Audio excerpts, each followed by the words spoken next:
Al final del gobierno de Manuel Ignacio Prado, este segundo mandato del presidente Prado, se convocó a elecciones.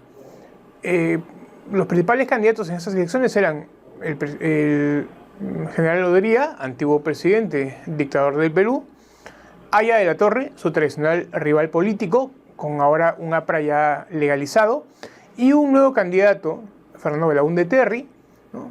Un joven arquitecto arequipeño, que representaba el cambio social, el reformismo moderado, ¿no?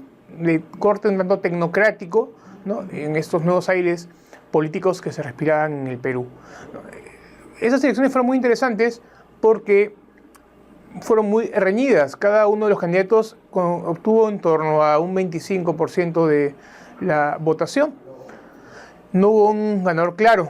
Frente a una ausencia de un ganador claro, el Congreso debía elegir, es decir, ¿no? Los congresistas electos debían elegir al nuevo presidente.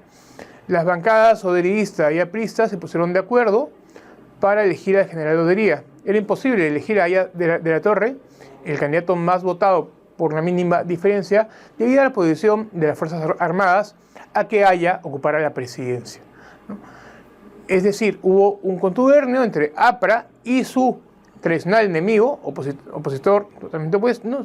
Opositor claro, Odría, para gobernar el país en desmedro de Belaúnde Terry. Los militares no permitieron esta alianza.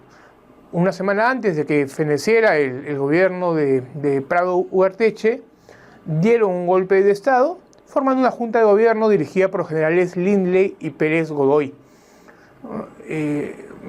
Tras un brevísimo gobierno de transición, Lindley y Pérez Godoy convocan nuevamente a elecciones y dan su apoyo claramente a Fernando Belaúnde. Belaúnde esta vez sí gana con cierta claridad estas nuevas elecciones, aunque no consigue una mayoría necesaria en el Congreso. Por ende, gobierna en minoría frente a una mayoría en el Congreso, donde el APRA y el odrismo pues, pueden hacer causa común y generar problemas a su mandato. La llegada al poder de Fernando Belaúnde Terry en el año 63 implicó una creciente esperanza por parte de la población y además una vista aceptablemente por los militares frente a un presidente que la ha visto como un reformista moderado con un perfil claramente tecnócrata que quizá podría llevar a cabo las necesarias reformas para modernizar el país. Como ya comentábamos, el gran problema al que se enfrentaba el gobierno de Belaúnde Terry era el hecho de estar en minoría en el Congreso frente a la oposición formada por el APRA en alianza con la Unión Nacional Odrista. Este gobierno de Belaúnde es conocido, por tanto, como un segundo intento reformista en este periodo de crisis del Estado oligárquico, para poder enfrentar la crisis agraria que el Perú venía arrastrando desde los años 40, cuando se generó una gran bajada a nivel mundial de los precios de los productos agrícolas, ¿no? Así como para solucionar el problema de la mala redistribución de la tierra, Belaúnde propuso la ejecución de una importante reforma agraria. El problema de la reforma agraria era un problema que ya se venía discutiendo desde tiempo atrás. Prado Ugarteche ya había abordado el tema e inclusive Odría tenía unos coqueteos con el problema. Sin embargo, nadie lo había abordado de manera real.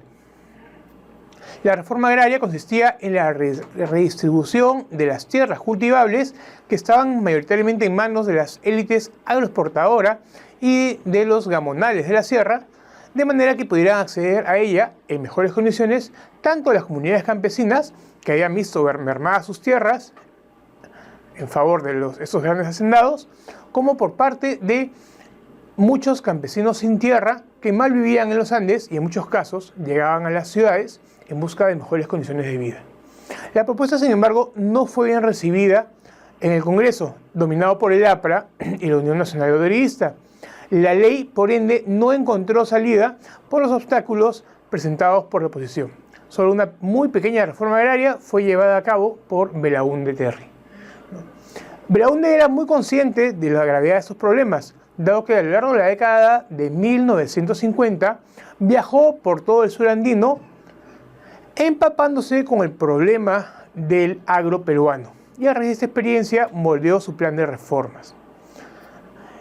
La incapacidad de Belaúnde, entrampado por este problema político, de avanzar en esas necesarias reformas en el sistema agrario peruano, así como la crisis en la que se había envuelto su gobierno debido al escándalo de la famosa página 11 del contrato que firmaron con la International Petroleum Company, desencadenó que los militares que habían apoyado su llegada al poder perdieran la paciencia y se produjera un golpe de Estado institucional de las Fuerzas Armadas. Es decir, las Fuerzas Armadas como institución dieron un golpe de Estado al presidente Belaúnde y encabezados por el general Juan Velasco Alvarado accedieron al poder.